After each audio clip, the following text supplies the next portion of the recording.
We tell our kids if you work hard and get an education, you can be whatever you want to be in life. And that's true. But it's also true that sometimes your trajectory in life is predetermined by your zip code, unless you're willing to do something about it. We don't have to say white lives matter, because everybody knows. And when we say black lives matter, we're not informing the world like we matter more than we just reminding y'all. That's why we walk through Ferguson with our hands up. When it go down, we woman and man up. They say stay down, and we stand up. He's young, he's brilliant, and he's unapologetic.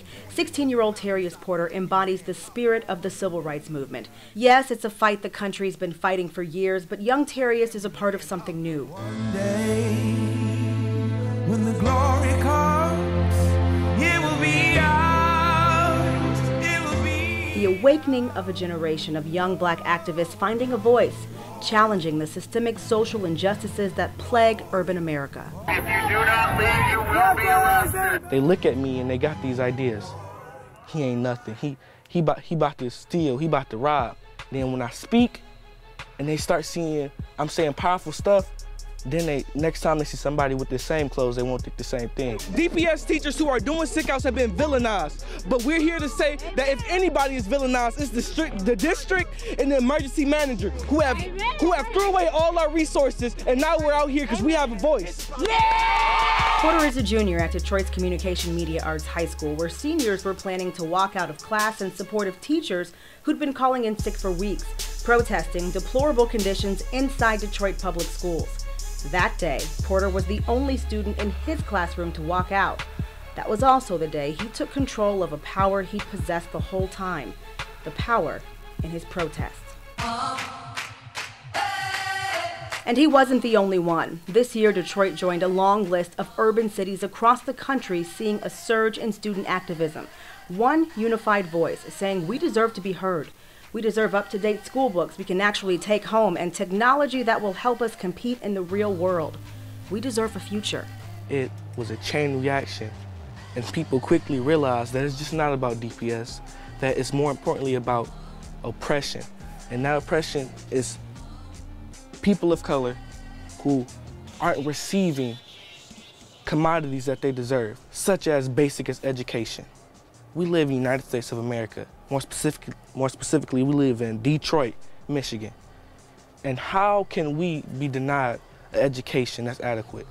The issues that plague Detroit public schools are no secret. Since the state takeover in 2009, student enrollment has dropped nearly 50%, from 95,000 to 46,000. The district is more than $500 million in debt. Almost 100 DPS schools have closed, and the ones that remain open are literally falling apart. Recent building inspections revealed collapsed ceilings, rodent infestations, dilapidated bathrooms, and mold. Actual mushrooms growing on the walls. The district has failed our children. It's our responsibility to challenge the government when they're doing something unfair. We obligated to check the governing body because we're giving up freedoms for them. It's an exchange. And if they're not holding up their end of the deal, we have to check them. And I think that's what we're doing. In solidarity! Across the country, the resurgence of the movement has been fueled by young people. Rumbles from Sanford, Florida, where Trayvon Martin was killed, rattled youth in Ferguson, Missouri, where the federal government found the justice system was broken at every level after the death of 18-year-old Michael Brown. Protests continued in New York, Cleveland, Baltimore, and Chicago. University of Missouri football players threatened to forfeit their own games amid racial tension on campus. They forced the resignation of the school's president. Decades later, the streets are once again filled with black and white faces demanding social reform. We come from a background where we don't have anything, so we got that fight.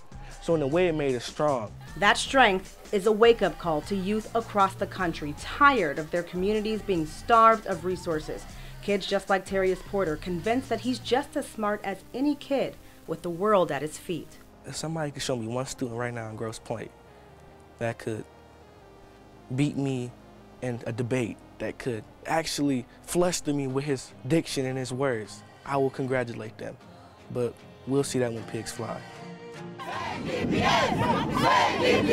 So until that day, Terrius and his friends will be right here, in your face, reminding you that they matter. We want the best! Save DPS! Not because they're black or the struggle in their backgrounds, but because they're people. and they deserve a shot. We need concrete proof that DPS, to start off with, will be better. We need concrete flow of income. We need to stop wasting money, and we need to allocate our resources to something that's really gonna help. Check the hashtag #IStandWithDPS and see the muscle in this movement. These kids have support from around the world. This provocative bucking of the system, intensified by the power of social media. I really, really don't want it to be a situation where it's young high school students putting their life on the line. We're too young to die or get shot or get into altercation like that. But we're not too young to stand up and do peaceful things like walking out. The DPS protesters have remained peaceful, and they tell me they plan to stay that way, but they will not stop. They're not satisfied with the resignation of the emergency manager. These kids tell me they have learned the power of their protest. They're fighting for their own futures, and that's one fight you don't quit. I'm Marielle Liu, Fox 2 News.